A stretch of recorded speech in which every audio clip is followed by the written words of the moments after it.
Hey everybody, Moni with Desert Dreaming Outpost back with another soap video. This one is brand new design, brand new fragrance oil mixture, and I am loving everything about it. I'm not going to tell you what the theme was quite yet. You'll just have to watch to find out. I do tell you while I'm cutting the soap, so let's get to it. Okay, so take two. Remember when I said I was doing this on my own and I normally have help? Well, I may have forgotten to plug my power cord in. So, take two, we're ready.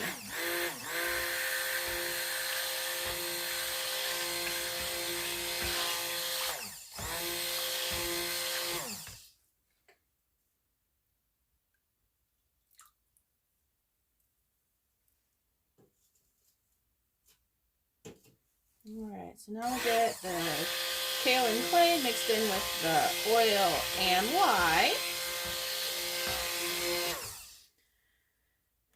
This is a new fragrance oil blend. There is the chance that it's going to discolor to a dark orange, which there it is. So I planned that to be the case.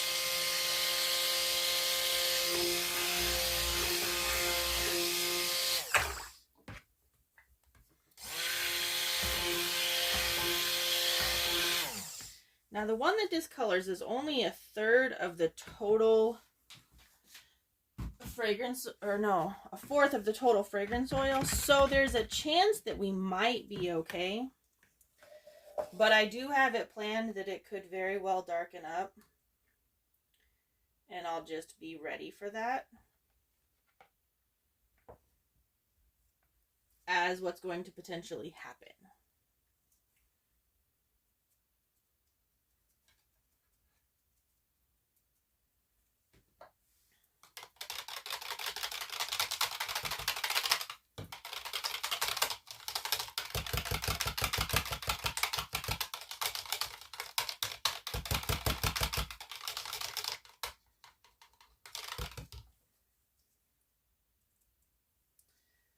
So, in addition to everything else that I've changed, I'm also trying the video from the other side because I am left-handed. So I'm trying to make it easier to see what I'm doing as we go. So, you know, we're just going to try a bunch of different things at once and see how it turns out. I was using Tall, Dark, and Handsome from Mad Micas, and now I'm adding a little Sexy Stranger on a Train. Just because I have a very specific color I'm going for, so hopefully we get there.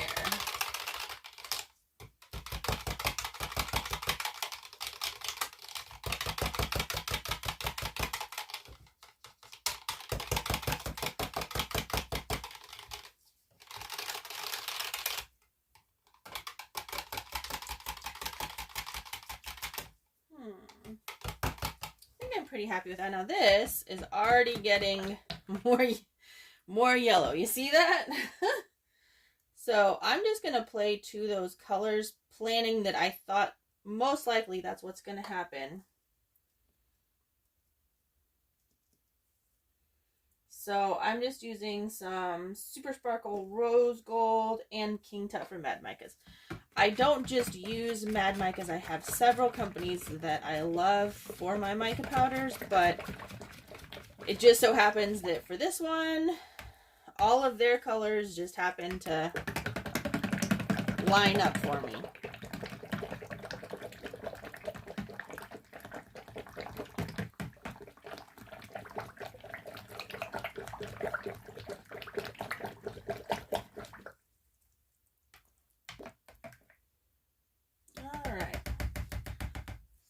We're gonna see how that'll turn out.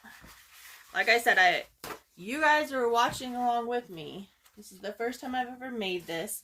I've talked about making a soap like this for a long time. It's one of my favorite things in the world. But I haven't done it. So we're gonna see how it turns out today. Now I need a little thing. Let me make sure you can see me up there. Perfect.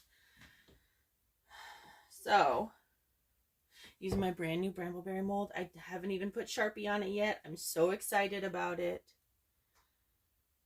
We have had to ramp up our production numbers, so I needed a few more molds, which is such a blessing. I'm very, very grateful that that's the worst problem I have. I'm having a good day. So,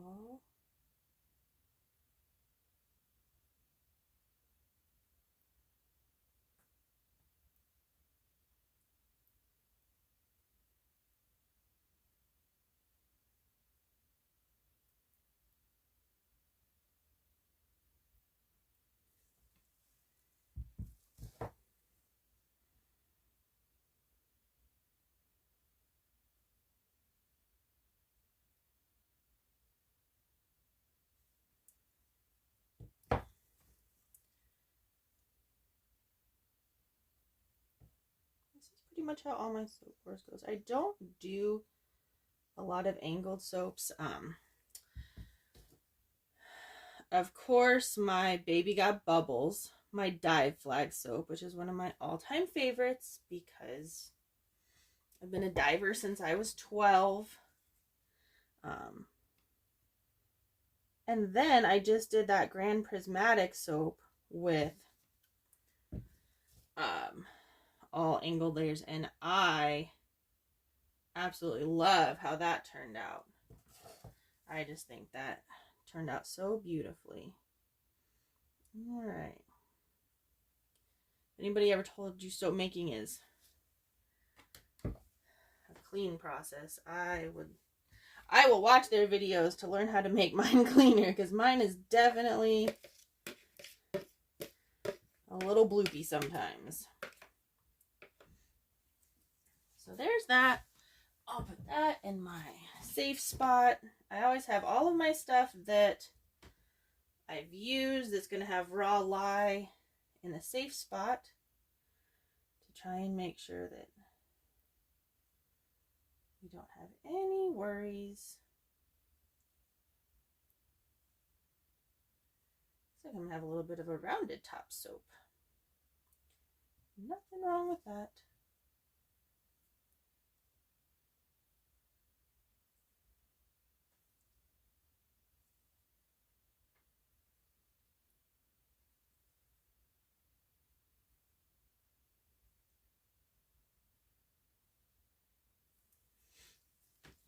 Alright, I'm going to let that set up for just a minute. I'm going to find a mold I want to use for these guys.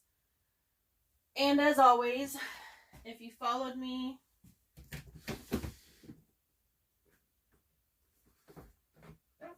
for any period of time, we'll just use some. We've got some wave molds. If you followed me for any period of time, you know that any extra I have, I pour into extra molds, which I just like to use for my soap boxes. So you can always get the, you know, obviously this one is not going to have any gold in it, so you're just going to have the brown.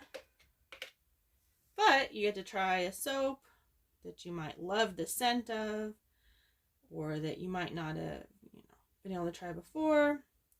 I think the bars are super fun. The soap boxes are super fun because you get to try all different types of things that, bloop, we'll just do a little over there, make them a little more even. You get to try things that, you know, a soap box can have, it's a pound of soap, which is normally 4 bars, but you can have multiple bars in one of those. So something you might not have had, you know, you can end up with 7 or 8 if they're halves or whatever else. So it's always kind of a fun thing to do. But all right, well, I'm going to finish texturing this, let it set up a little bit more, and then we'll come back to cut it in 18 to 24 hours. Oh my gosh, y'all, I am so far beyond excited for this one. So this is a brand new design with a brand new scent combination. There's the first piece. Can I just say, like, when I went to pop this out of the mold, how good it smelled. Oh my gosh. I am obsessed with it. It smells amazing. So, I'm not sure if we nailed exactly what I'm going for, but I do love the colors. I love the richness, and the smell is just out of this world. Has anybody guessed what this one is yet? Every year, I go down to this place called Apple Annie's, and they have two different sites. So one of them is an apple orchard where you can go do pick your own apples and things like that, which I always do to make Oma's Apfelkuchen, which I've shared on here many years ago. But then you just drive down the road a little bit and you go to the actual like farm, and you can get pumpkins and fresh produce. You get to pick them off the vine, which is, I just love it because it's how I grew up. So I love sharing that with kiddo. Well, we've been doing this almost a decade now. First time we went, she was 4. So almost a decade. But I have this thing with sunflowers, and they do a sunflower field, and no matter how tight money has been in the past or now or anything else, I always try and save enough to buy myself a stalk or two of sunflowers, because you actually just get to pick them by the stem. You go out into the field and you cut them. And sunflowers are just one of my favorite things in the world. And I decided to try and do a soap inspired by sunflowers. So you've got the gold, and then you have like the base and, you know, the darker that comes kind of through it. I just thought it'd be really cool to have something that reminds me of that smell that just makes me so happy. So here we are with my sunflower inspired soap. Hopefully you enjoyed the video. So if you've made it with me this far, thanks for hanging out. As you now know, I did a new soap design based off of my favorite flower, sunflowers. I love the golden tone that I got, the browns that kind of mix in with it. I think it's beautiful, and honestly, this scent is one of like my top 3 scents that I've ever mixed. I am obsessed. I love it. It smells so good. This might just make it into the regular rotation based off of scent alone. So I hope you enjoyed it, and until next time, adventure awaits.